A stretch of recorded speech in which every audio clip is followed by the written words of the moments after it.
One of the first Western world leaders to congratulate the 47th President-elect of the United States, Donald Trump, was President Andrzej Duda. Congratulations, Mr. President Trump. You made it happen. This is an entry from yesterday. Today, one of the President's closest aides, National Security Office Chief Jacek Siewiera, said that a visit to Warsaw by Donald Trump would still be possible before the end of Andrzej Duda's term. With all these people, President Andrzej Duda's environment has relations that go back many years.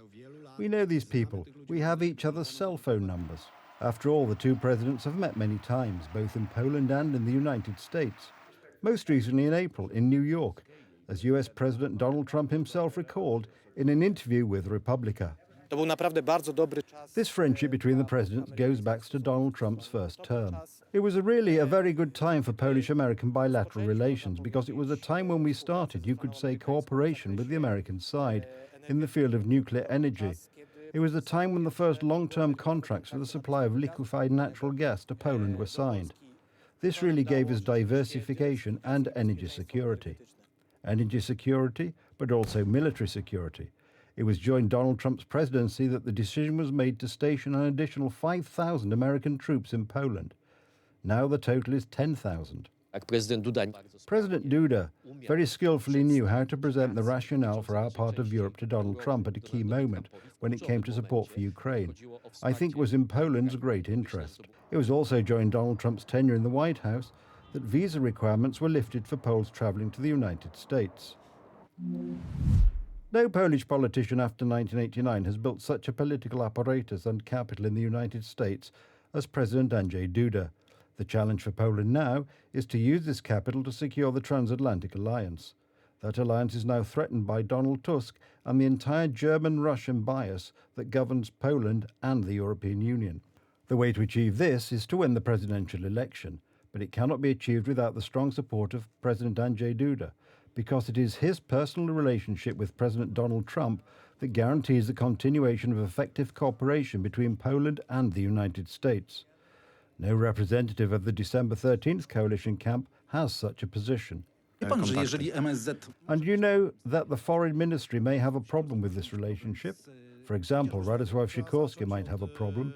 Then maybe you need to start by choosing the right ambassador in Washington.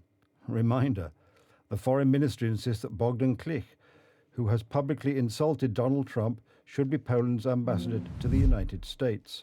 Testimony before Congress that Trump wanted to join the rebels occupying the Capitol is frightening, but not surprising.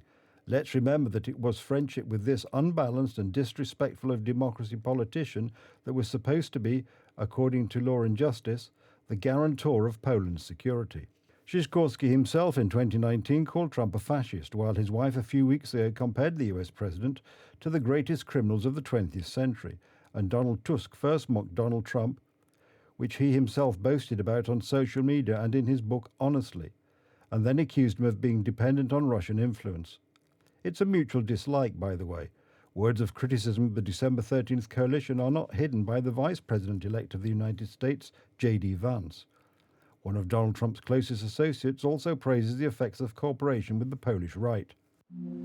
Until recently, Poland had a conservative government. Using heavy diplomatic and economic pressure, the Biden administration and many European countries attacked this government as anti-democratic. That government was recently replaced by a globalist liberal government, which is now arresting its political opponents and shutting down public debate. Sound familiar? In the name of protecting democracy, they are using your taxes to attack a government that has been a great ally of ours. That heavy load put on by Donald Tusk and Radosław Sikorski, and by all the politicians who are supposed to be in charge of Poland's foreign policy at the moment, is so heavy with relations with Trump that it would be very good for Poland if the candidate continued the mission that President Duda has been very successfully carrying out. At stake is not only the position of the Republic on the international stage, but also our security.